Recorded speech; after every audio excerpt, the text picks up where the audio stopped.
हिंदुस्तान कहता है हम थर्ड पार्टी मुदाखलत नहीं बर्दाश्त करेंगे, थर्ड पार्टी मीडिया, वो तो आ गई है, वो खुद रोते गए। आप पॉम्पियो की किताब पढ़ लें, नेवर गिव एन इंच, जो साबिक वजीर खारजा था और ट्रंप के पहले दौर में पुलवामा जब के वाक़े के बाद उसने क्या लिखा उस किताब में?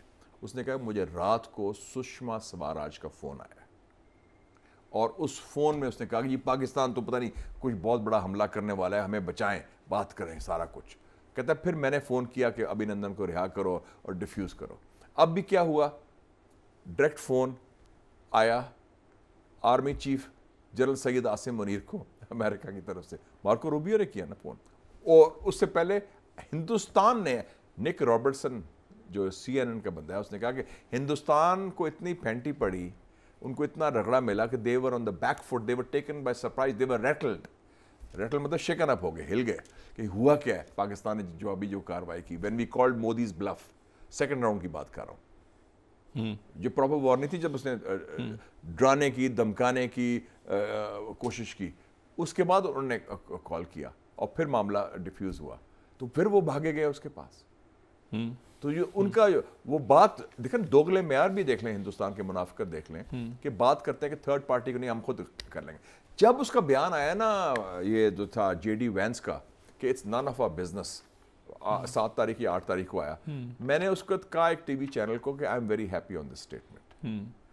कम से कम वो हिंदुस्तान को सपोर्ट नहीं कर रहा, वो न्यूट्रल है। मैं क्या हिंदुस्तान को अकेले हैं तो 1 to 1 हम निबड़ लेंगे उनके साथ, विल टेक देम। हाँ, मैंने टीवी में कहा मुशाहिद साहब, ये आपको जरा दिखाता हूँ स्क्रीन पे जी, अगर हम दिखा सकें, ये है एविक चेंदू एयरक्राफ्ट कंपनी। जी जी जी, उनके जरा शेयर्स देखें अगर हम दिखा सकें। J1017 और JF10 थंडर की, उनके शेयर्स जो हैं, मैं इनकी हेडक्वार्टर्स गया हूँ। अच्छा, मैं चेयरमैन था डिफेंस कमेटी।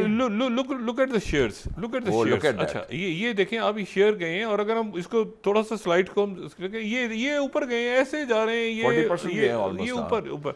अच्छा, अब मुझे ये बताएं कि ये जो J10C और उसके साथ जो है वो PL-15 मिसाइल जो है, अच्छा, ये कहाँ खड़ा है वेस्ट, और ये अमेरिकन कहाँ खड़े हैं? ये F-35 तैयारे, ये डब्बा 2 नंबर माल, इसमें एक और बड़ा जो ये साइड शो देखे ना, एक तो हुआ ना जो इंडिया पाकिस्तान का हुआ, और उसमें बैटल में इंडिया हार गया, उसको मार भी पड़ी, शिकस्त भी हुई, पाकिस्तान की माशाल्लाह फतह भी हुई अल्लाह ताला के फजल से, अल्लाह का शुक्र, और हमारी मेहनतों के साथ, हमारी प्रोफेशनलिज्म आर्म फोर्सेस से।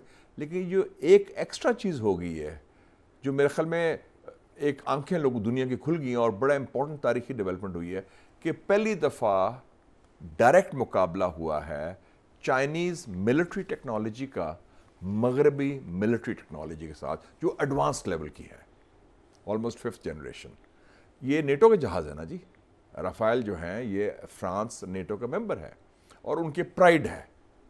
अमेरिका तो F-35 है, वो डिफरेंट है, ये इनकी थी। और ये उन्होंने कहा, और मोदी ने 2 मार्च 2019 को क्या कहा था पुलवामा के बाद, काश हमारे पास रफाइल होते, और अगर रफाइल होते तो नतीजा मुख्तलिफ होना था।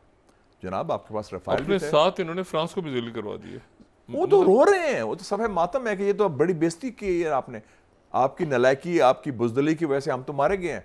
वो अब तो कोई सब रास्ते बीजिंग जाएंगे, वो कहेंगे यार उनसे लो जहाज, और वो जहाज जिस तरह उन्होंने precision electronic warfare, cyber warfare. क्या कोई इंडिया के ऐसे मेहमान हमारे पास हैं जिन्हें हम जाहिर नहीं कर रहे अभी?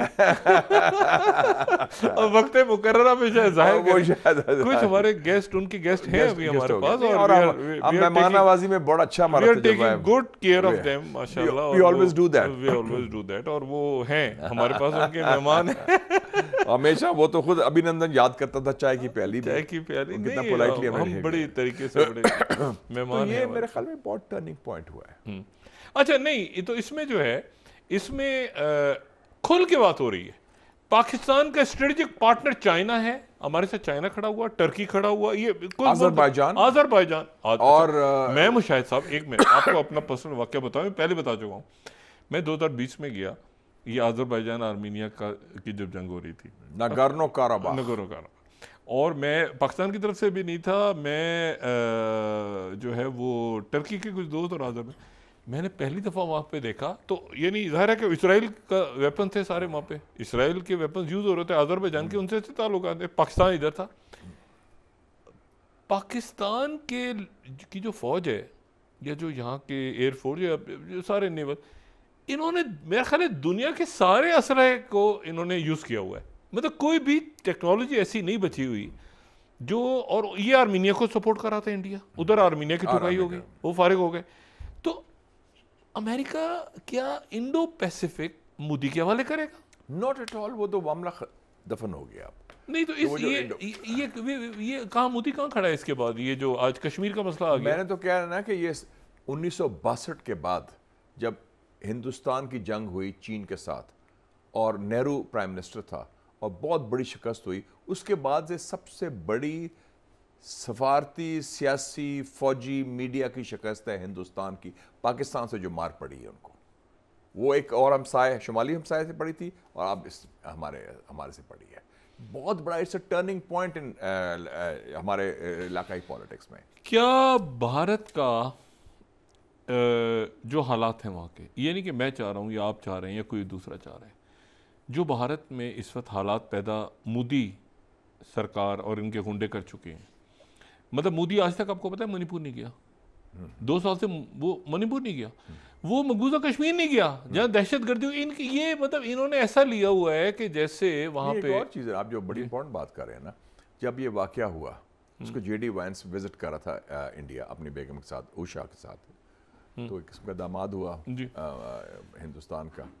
Modi was in Saudi Arabia, उसने रश किया और आप देखें कि उसने जहमत नहीं की कि मकबूजा कश्मीर जाएं या जो लोग मरे गए हैं जो भी हैं, वो आज तक नहीं गया। हाँ नहीं गया, नहीं वो उधर से दिल्ली से सीधा कहाँ गया, बिहार, और बिहार में जाके अंग्रेजी में तकरीर की। आपने देखा ना वो मैसेज जो दिया था कि we will follow them to the ends of the earth, और टेररिस्ट को ये करेंगे, अंग्रेजी में बोल रहा है। उस दिन से आज तक नहीं बोला, एक वेव्स वगैरह की और उसने इसका मतलब है पहले ही प्लान किया हुआ था कि ये वाकया हो, मैं पाकिस्तान को बदनाम करूं, पाकिस्तान को मुलव्वस और जेडी वांस को बता दिया होगा, हाँ जेडी वांस को बता दिया, उसको बता दिया, और साथ में पाकिस्तान के खिलाफ घेरा तंग करूं। अच्छा, वो फेल होगी स्ट्रेटजी। एक वक्फा यहां से लेते हैं, वक्फे के बाद जरा कि ये शटअप कॉल थी मोदी को, बिल्कुल shut up call, just shut up. देखिए ना, पाकिस्तान तो रिक्वेस्ट कर रहा था कि आप इसकी इन्वेस्टिगेशंस करवाएं, ये वो, उनकी तरफ से बात नहीं कुछ नहीं हुआ, ये पाकिस्तान टेररिस्ट स्टेट है, हम मारेंगे फला। इसको शटअप, प्रॉपर शटअप कॉल गई है। और क्या ये बिल्कुल अगला नेतन्याहू का इसका अंजाम होने वाला है? ये गुंडा टोले का एक वक्फा लेते हैं ख़वातीन और हज़रात। और मुशाहिद साहब ये कह रहे हैं कि होस्टेज है इतना बड़ा मुल्क जिसकी बेशुमार कौमें, ज़बानें और ख़ुद हिंदू और सारे जो वहाँ के रोशन ख्याल लोग हैं, तो होस्टेजेस को बचाने के लिए जो दहशतगर्द है, मीडिया भी हॉस्टेज है उनका। कौन? मीडिया भी हॉस्टेज है। मीडिया देखो जिस तरह वो यरगमाल है पूरा। मुझे ऐसा मीडिया की बात ना करें, इसको मैं होस्टेजेस के खाते में इन्होंने जो किया है ना, ये मतलब वो जो छोटे छोटे स्लीपर सेल्स होते हैं ना, स्लीपर सेल्स दहशतगर्दों के होते हैं ना, अचानक जाग जाते हैं उस दिन रात को,